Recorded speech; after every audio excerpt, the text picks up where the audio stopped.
गीता के पहले अध्याय में पूर्वजन्म की बातें बताई गई है।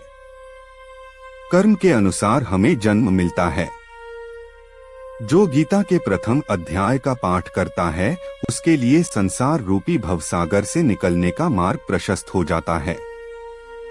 एक बार भगवान विष्णु से माता लक्ष्मी ने प्रश्न किया, भगवान, आप संपूर्ण जगत का पालन करते हुए भी अपने ऐश्वर्य के प्रति उदासीन से होकर इस क्षीर सागर में निद्रा में लीन रहते हैं, इसका क्या कारण है?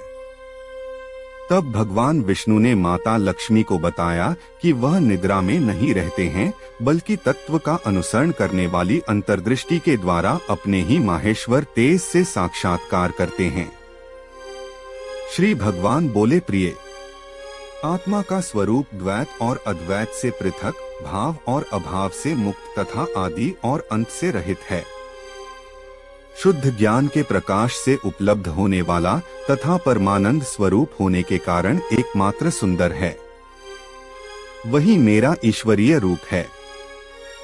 आत्मा का एकत्व ही सबके द्वारा जानने योग्य है। गीता शास्त्र में इसी का प्रतिपादन हुआ है। भगवान विष्णु के वचन सुनकर लक्ष्मी देवी ने कहा, गीता का यह प्रतिपादन मैं भी जानना जानती हूँ। तब भगवान विष्णु ने गीता के 18 अध्यायों में अपनी स्थिति बताने के उद्देश्य से कहा, क्रमश 5 अध्याय मेरे 5 मुख हैं, 10 अध्याय मेरी 10 भुजाएं हैं, 1 अध्याय उदर और 2 अध्याय दोनों चरण कमल है। इस प्रकार यह 18 अध्यायों को ईश्वरीय मूर्ति ही समझनी चाहिए। गीता के ज्ञान मात्र से ही महान पातकों का नाश होता है। जो भी गीता के 1 या आधे अध्याय का अथवा 1 आधे या चौथाई श्लोक का भी प्रतिदिन अभ्यास करता है, वह सुशर्मा के समान मुक्त हो जाता है। तब देवी लक्ष्मी ने सुशर्मा के जीवन की कथा जाननी चाहिए। विष्णु भगवान ने बताया कि सुशर्मा बड़ी खोटी बुद्धि का मनुष्य था।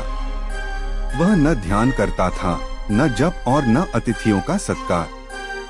वह हल जोतता और पत्ते बेचकर जीविका चलाता था। वह मदिरा और मांस का सेवन करता था। इस प्रकार उसने अपने जीवन का दीर्घकाल व्यतीत कर दिया। एक दिन वह पत्ते लाने के लिए किसी ऋषि की वाटिका में घूम रहा था, तभी कालरूपधारी काले सांप के डंसने से उसकी मृत्यु हो गई। तदंतर वह अनेक नरकों में जा वहां की यातनाएं भोगकर मृत्युलोक में लौट आया। फिर बोझा ढोने वाले बैल के रूप में उसने जन्म लिया। तब किसी पंगु ने उसे खरीद लिया। बैल ने अपनी पीठ पर पंगु का भार ढोते हुए बड़े कष्ट से 7-8 वर्ष बिताए।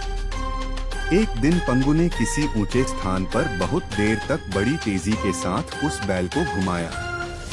इससे वह थककर बड़े वेग से पृथ्वी पर गिरा और मूर्छित होकर मर गया। उस समय वहां बहुत से लोग एकत्रित हो गए।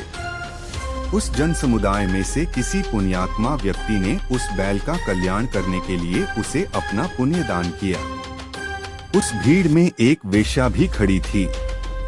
उसे अपने पुण्य का पता नहीं था, तो भी उसने लोगों की देखा-देखी उस बैल के लिए कुछ त्याग किया। यमराज के दूत उस मरे हुए प्राणी को पहले यमपुरी में ले गए। वह वेश्या के दिए पुण्य से पुण्यवान हो गया, फिर उसे छोड़ दिया गया। वह भूलोक में आकर उत्तम कुल और शील वाले ब्राह्मणों के घर में उत्पन्न हुआ। उस समय भी उसे अपने पूर्वजन्म की बातों का स्मरण बना रहा। बहुत दिनों के बाद जिज्ञासु होकर वह उस वेश्या के पास गया और उसके दान की बात बतलाते हुए पूछा, तुमने कौन सा पुण्य दान किया था? वेश्या ने उत्तर दिया, वह पिंजरे में बैठा हुआ तोता प्रतिदिन कुछ पढ़ता है, उससे मेरा अंतःकरण पवित्र हो गया है।